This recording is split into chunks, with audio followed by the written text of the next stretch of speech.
What's up, the world? I know y'all ain't heard from me in a while, but I just wanted to come speak on this whole, women's NCAA thing and kind of give my 2 cents on it because I generally, like I said, generally vent through my channel is really what it's for. And a lot of times I talk about things that I think the common world does that normal people may or may not see.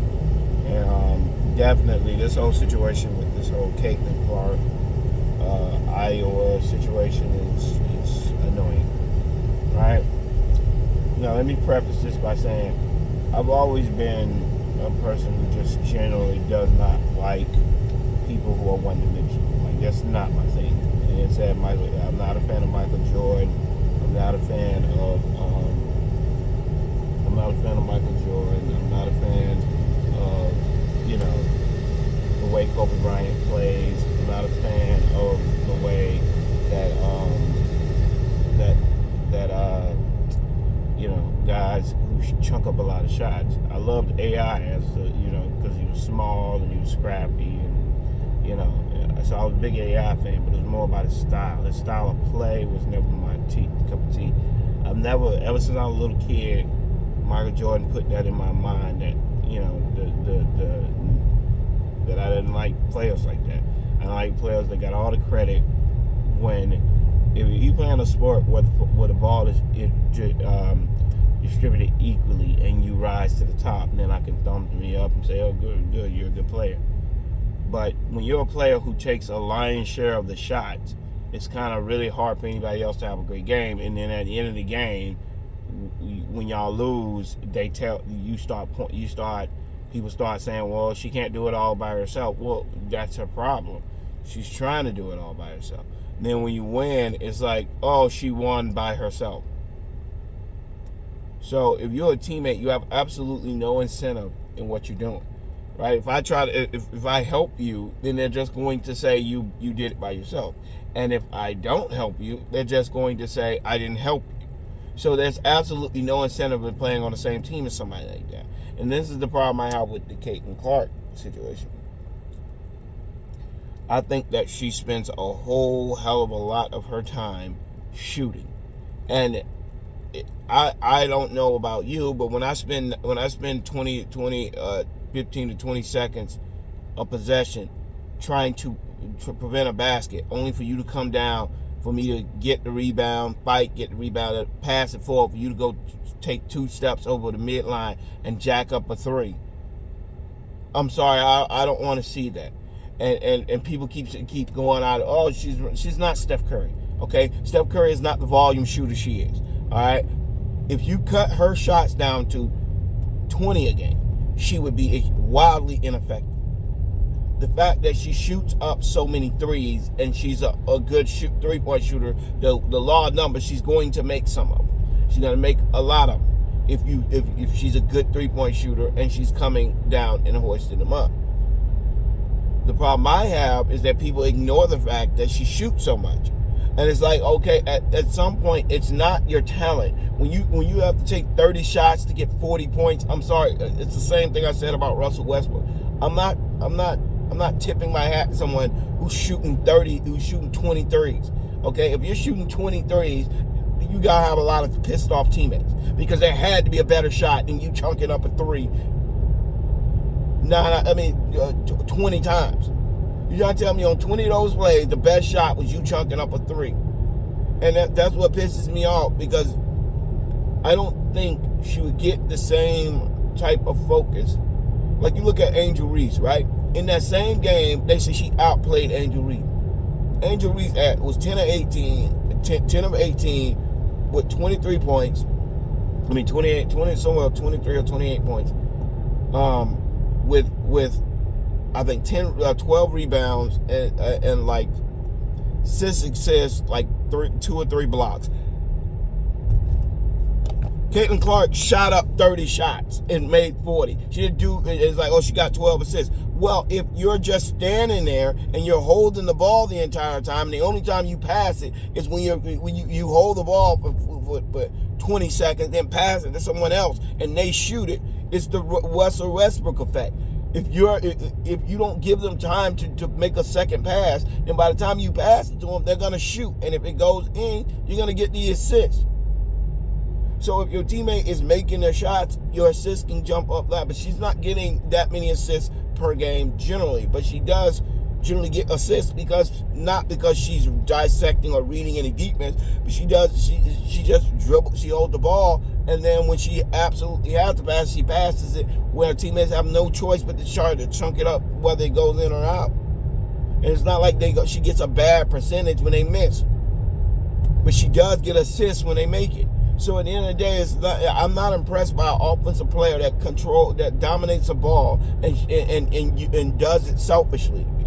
I feel like she does it so selfishly. Everything she does for herself.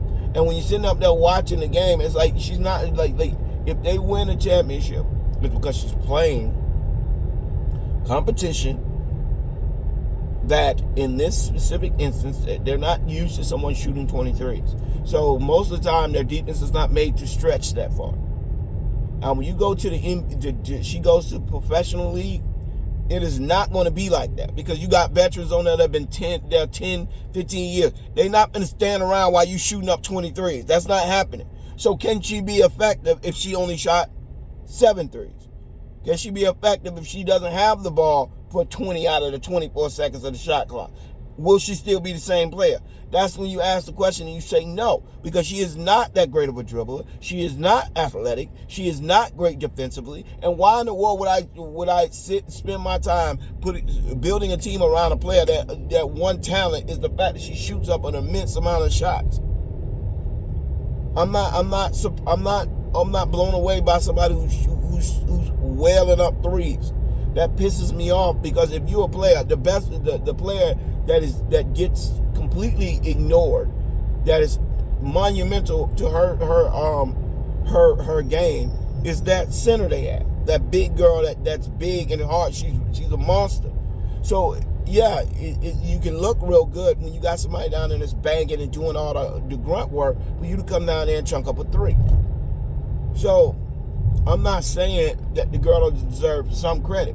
But what I'm saying is people making these statements that she's going to change and revolutionize the women's game. And she's going to... It's like, come on. Oh, her and Angel Reese had 12.3 million views. Bruh, you think that those people are watching that because they're intrigued by the play? No, they're watching that because half of them are racist and the other half are just watching it because they want to see LSU and Iowa. Go to the league next year and see if anybody's 12 million people view in to watch Angel Reese and Caitlin Clark in the WNBA. They won't.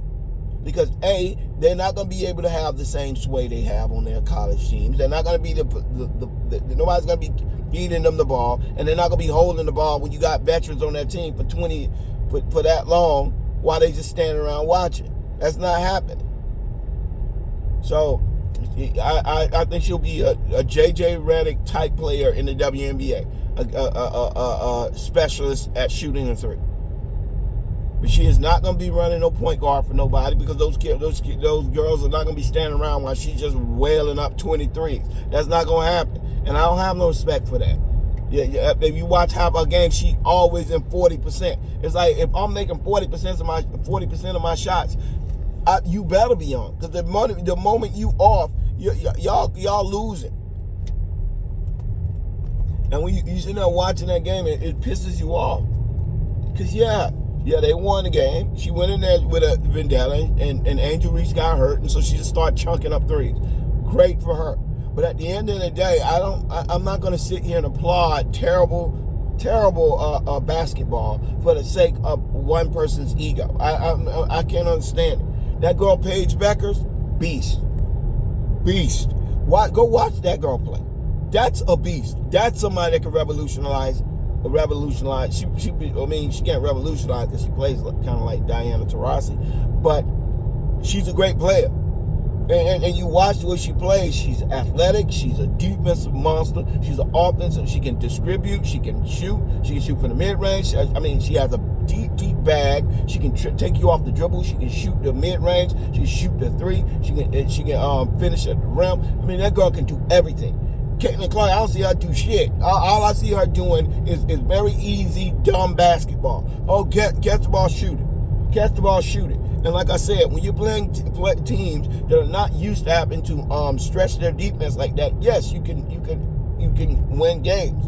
And you can even, like I said, she can even win the championship. But that does not mean she's going to be a better player than Juju Watkins. It does not mean she's going to be a better player than Paige Beckers. It does not mean she's going to be a better player than Angel Reese. Because her system is highly suspect. When it take you 30 shots to get 40 points, I'm sorry. At that point, you better get at least 40 if you shooting 29. And yet nobody's talking about the fact that she shot less than 40%. I mean, shot barely 40% in that game.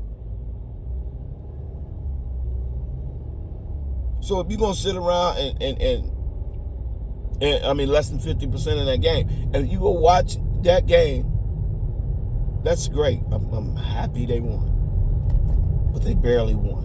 And they barely won. And I don't think if Angel Reese doesn't get hurt, I don't think they win. So if you watch the game and these people are doing it, 90% of them are not doing it because they like the way Caitlin Clark is.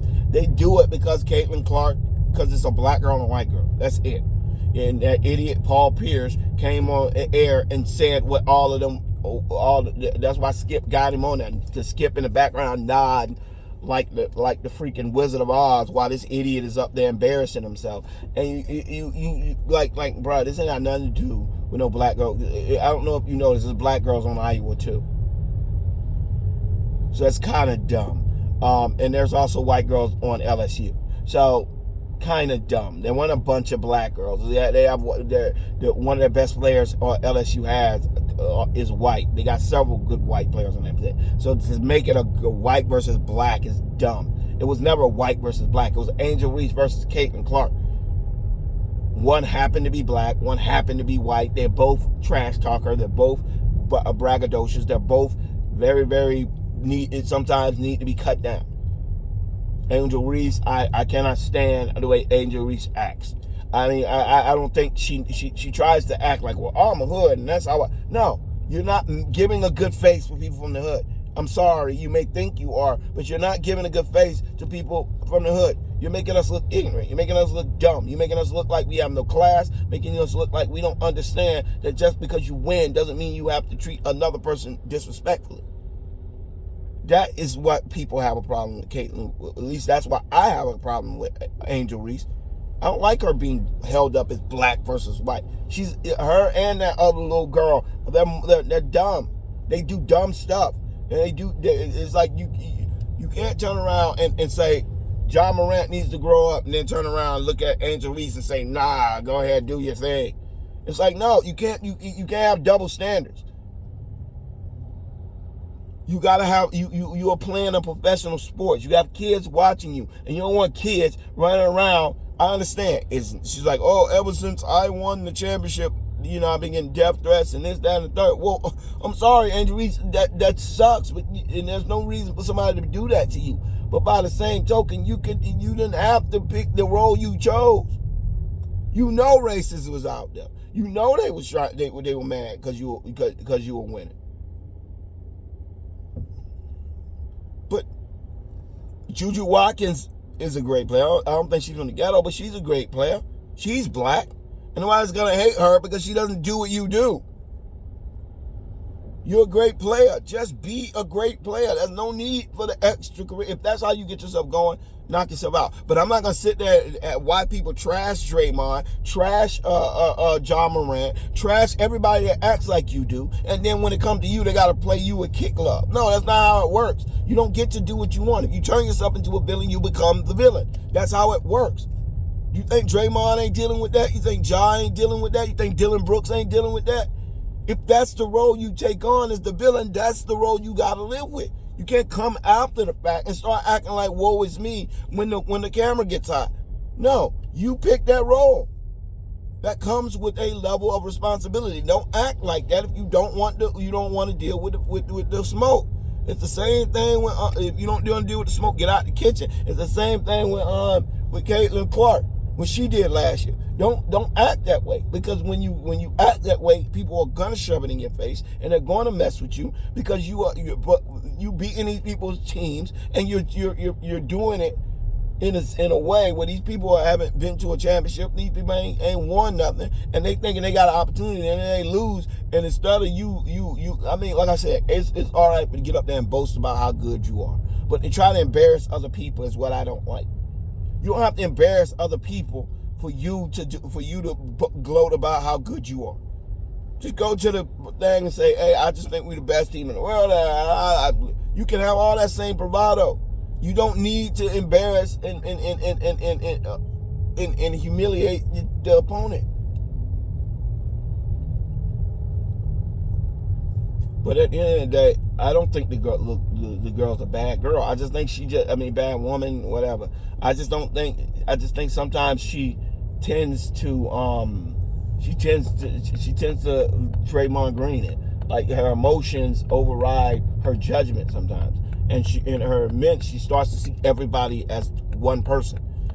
Instead of seeing everybody as individuals, she sees them all as one person that acts a specific way. Like, these are the bullies, and I'm gonna rub it in their face. Well, you're not rubbing it in their bully's face. Sometimes you're rubbing it in the people who could be fans of yours, who like the way you play, who think you're a great player.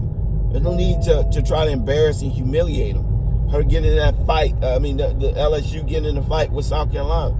It's like they just do stupid stuff. South Carolina, they kind of portray them like they thugs, but South Carolina don't act like LSU acts. They're not out there acting dumb, and then when somebody calls them out on it, tries to act like they what us? It's like, yeah, if you're gonna be that, then be that. Why are they throwing thug on there? Maybe because they're before the game rapping little bootsy in the thing. I'm sorry. That doesn't make you a thug at all. But if you don't want to be painted as a thug, you probably shouldn't do things that make people look at you like you're a thug. I'm sorry, I'm not going to be, you can listen to whatever you want to listen to. But the thing that you put out is the thing that people are going to capture. And don't even get it twisted. I hear people call Caitlin Clark a thug all the time.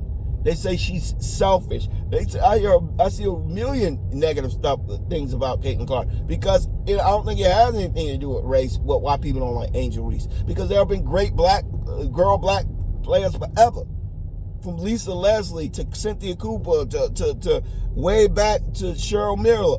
They've always been black, and they've always been great, and nobody's ever hated them because they were black. They are, a lot of them. Cheryl Miller was extremely cocky in the way she acted. Not just her. Almost every great player is cocky. That's a part of being great.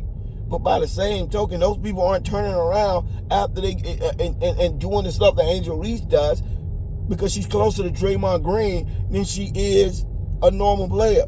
And Draymond Green gets hella hate.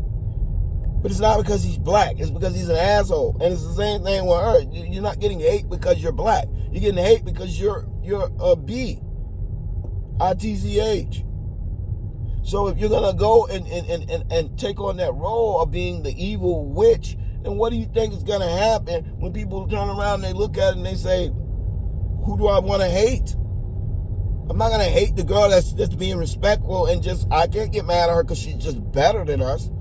I can't hate on her. I like a hater. She doesn't come off as a but a person that wants to shove it in your face and lose and win without class, then yeah, that's what you take. That's the moniker you take on once y'all start losing. That is how it works. When you put your chest up and you start to try to rub it in people's face when you win, they're gonna try to rub it in your face when they win. So yeah, all those racists that were mad that you beat Caitlin Clark last year, yeah, they're gonna try to throw it in your face. And yeah, they're gonna call you and say dumb junk because they can't get their emotion out any other way, because they're frustrated that you beat this girl that if she was black, 90% of them wouldn't like. But that doesn't mean they hate you because you're black. They hate you because she's white. They wanted her to win. You won, and you decided to humiliate and do that. That's fine. She won. She tried to humiliate people, so she got hers. But you throw your hat into that circle when you do that. If you just ignore the internet would have did that for you. They would have memed her. They would have had. But now you become the face of the adversary. And racists are idiots. I say this all the time. If a person was smart, they wouldn't be a racist. That's how it works. If you're an idiot, you tend to do idiotic things. So when you know that you're 90% of the people that you're thumbing your face in are immoral, racist, low IQ people, what do you think is going to happen when you do that to low IQ people? They don't have a lot of resources to try to reach out and get you. Only thing they have is the dumbest, lowest common denominator. I can contact her on Twitter and send stuff. So yeah, I mean, they're like, well, you don't know Angel Reese. Well, whatever Angel Reese that she's been hiding from the world, she needs to show that. And stop showing the brashful bully, you know. And I love the way Angel Reese plays. I think she has a very team-oriented game. I think she's well-rounded. She's diverse as a player. I think she needs to get a little more athletic. But other than that, I think she's a great player. But she's like, oh, I've been sexualized. Bro, nobody asked you to be putting up the pictures you put up. You put those pictures up. That I cannot stand that. I've been sexualized. No, you sexualized yourself. It's like, I don't think women understand that. It's like you make your brand. And if you go out there and you trying to get thirsty dudes and you getting sponsorships based on the fact that you're a good-looking girl with a nice body, what do you think they're going to market? Your brain? No, they're going to market your body. So if you sell your soul, you can't come complaining to the devil when you get what you asked for. Because there's a downside to that. The downside of that is the people going to be, that perverts and weirdos are going to be highly sexualizing you. That's a part of life. I don't understand why people act brand new when something happens. Like, roll. Like, no, you don't turn into Scooby-Doo when it ends up being what you asked for. You wanted people to see you as sexy. You want people to see, okay, well, I'm sorry, there are perverts and weirdos who are going to go beyond that.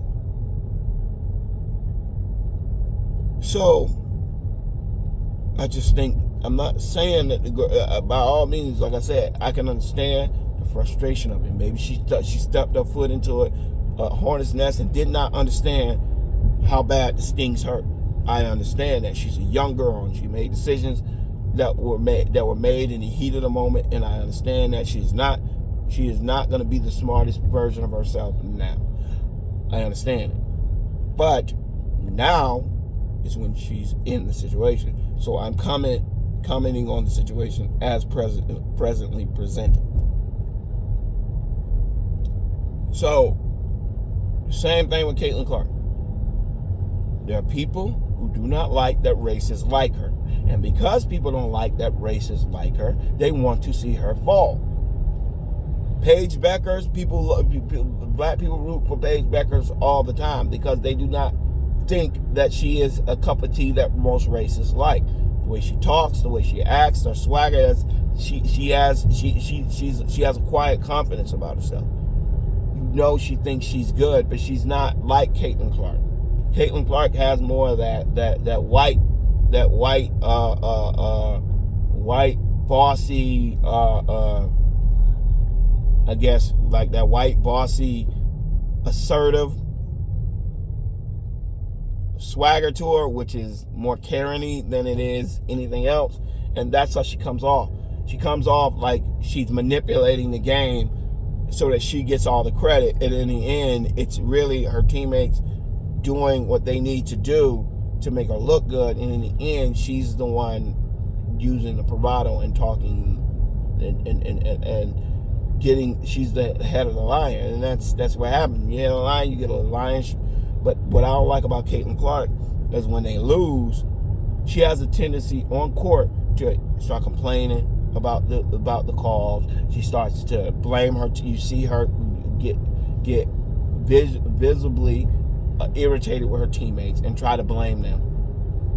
Well, if you're gonna be chunking up all the shots and you're gonna be the one taking the lion's share of the credit when we win, then don't start looking at us sideways when we start losing, because this is your job. It's a job you asked for. This is the job that you stood up and when you chunked up 20 shots and not letting us get a good groove in so that we can help you. Then that's what happens. You got to make all the shots because you're not giving us any opportunity to make any shots, and that's how it works.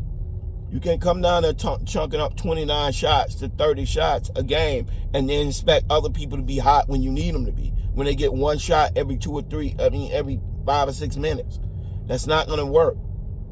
So, yeah, when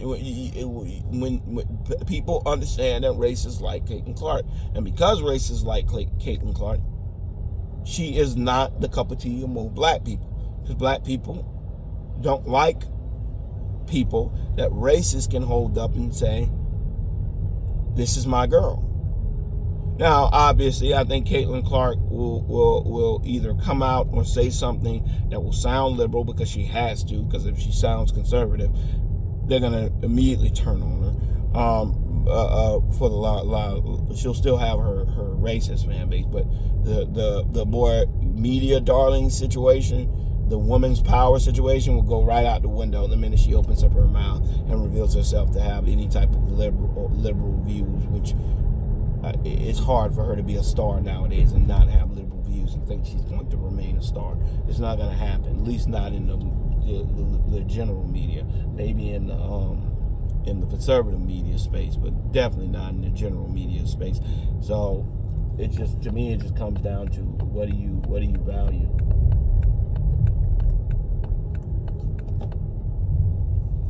But that aside, that's all I want to talk about, because I cannot stand that. I cannot stand the supposition that it's somehow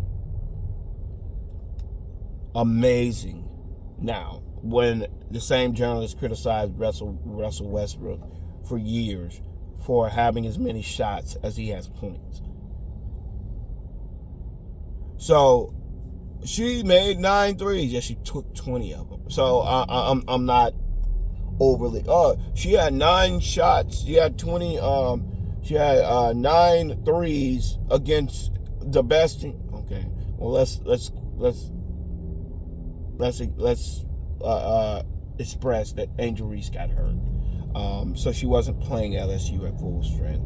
And 2, all she was doing, she knew she couldn't get any shots from the 3-point side, so she was selfishly taking her shots from deeper back. Now she ended up making the shots, so bravo to her. But that could have very easily ended up being terrible for her, and they could have got embarrassed. But kudos to her, she made the shot. But I don't think that she's doing that same thing, and she's definitely not beating South Carolina like that. I just don't think that they will. Her chunking up 1,000 shots against a defense as elite as South Carolina with the offense they have, thinking that she's going to be able to do that against them. I don't think that's going to happen. But beyond that, I think her and Paige Beckers. I think Paige Beckers can pick her up. You know what I mean? Pick her up at half court. I don't think she's messing with Paige Becker as a player overall. I think Paige Becker is night and day a better player than she is. Just not even close. Paige Beckers is the first time I looked at a female and said that girl is a beast. Like, that little girl can play. It's like Diana Taurasi, except she's more she's lean and she's quicker. So I think Paige Becker is a beast, and she can play within any system. I don't think she doesn't need to control the ball. You'll see her. She'll get the ball when they need a bucket, but she is not holding the ball for 20 seconds like Caitlin Clark does, with people throwing nine screens for her. That's not Paige Beckers. Paige Beckers is getting the ball. She's running an offense. She's actually dissecting defense, making the right basketball play. Caitlin Clark doesn't do that. she just kind of stands. She either shoots. Her only way of beating a defense is either getting a screen, pick and roll. I mean, well, not even, I guess pick and roll sometimes, but pick. And if the pick doesn't work, she passes it, backs up, catches and shoots from further back. That's the height of her basketball IQ, and I just don't like it. And I don't think most people would like it if she wasn't white. But I mean, not most people, because I think most people just like her because she's popular, and she's giving a lot of. She's bringing a lot of attention. Her, Angel Reese, a lot of these girls are bringing attention to the women's game, and I think most people want the women's game because I think that's quiet as it kept. I don't think most women understand how badly men want these sports to pop off, because most men have children and most men have daughters, and most men want the same opportunities for their daughters as they have for their sons. So most of them want these sports to do well. They just don't want you blaming other people when they don't do well. The large majority of people who watch women's sports are men, not women. And most of those people who watch women's sports are parents of children in that sport, because they want their children to succeed. They want their children to be able to make a living doing something they love. And they want them to have the opportunity to do something they love for a living. So men are not purposely not trying to. You just got to give them something to support. And I think as long as Caitlin Clark and them are doing it, I think they got an uphill battle, because WNBA is such a toxic product right now that that people don't want to support it because of what's attached to the name. The entitlement, the random women blaming men for not giving them more money when they're not making any money. I mean, I think that's the paradigm that they're stuck in when these guys are like, when these women are going to WNBA. Because people are like, I'd rather just stick with what I got. I mean, I'll just continue to watch college basketball and see if I can find the next Caitlin Clark in college. I'm not watching the WNBA because the product has a toxic connection to it, because of all the whining, complaining they do about pay when they haven't earned any pay. So I think that it won't do much. I think if Caitlin Clark is making more money now than she will probably ever make in the WNBA, and I think if she got every incentive to stay, because she is not going to make the same type of money, and she's an icon in Iowa now, and all over that state she probably has sponsors out the wazoo. Why in the world would she switch and go play for a team that's sucking in the WNBA? So it's not even the fact that your team is terrible. I mean, that the WNBA in general is just toxic and has a terrible stigma attached to it. Now you're going to go to the worst team in that league, and you're going to be playing with girls who have been there 10 to 15 years, who are bitter, who are just as good as you were, the talk of the town when they were in college, and now they're not there to hear you, to help you get no star power. They're just trying to focus on what they need to do and how they need to do it. Yeah, I don't think that's gonna go well for Angel Reese or Caitlin Clark or whatever that little girl named Flulu Johnson or whatever the hell her name is, who is constantly getting into shit. Like I mean, you can't be a bad influence, and I don't think I think Paige Beckers is a great player, but unfortunately, I don't think that there's much star power in the WNBA. It is just a toxic league. So in college, you can root for them without rooting for the WNBA. When they go to the WNBA, you have to root for the WNBA. And I don't think anybody wants to root for the WNBA because they see it as a toxic organization that has a lot of negative stigma attached to it. But people are like, I hate that. When you hear WNBA, you immediately get an eye roll, because people are just not into what the product that they're presenting, and they come off as whiner babies who are sitting up there saying they should be paid more because it's hard for them to play, and it's hard because they got to play overseas and they got to play here and they got to do this. It's like, stop. That's what you chose. And there's, you think it's not hard for a person to wake up and go to work and make a minimum wage for the job skills they bring to the table? So at the end of the day, it's just I'm not saying that it's the same thing, but you can't be whining about what you got to go through when other people are going through worse, and you thinking they're gonna give you sympathy. Anyway, please comment, like, subscribe, and if you're not subscribed, please make sure you subscribe and hit that like and notification so that you get my videos when they come out. All right, y'all. Peace.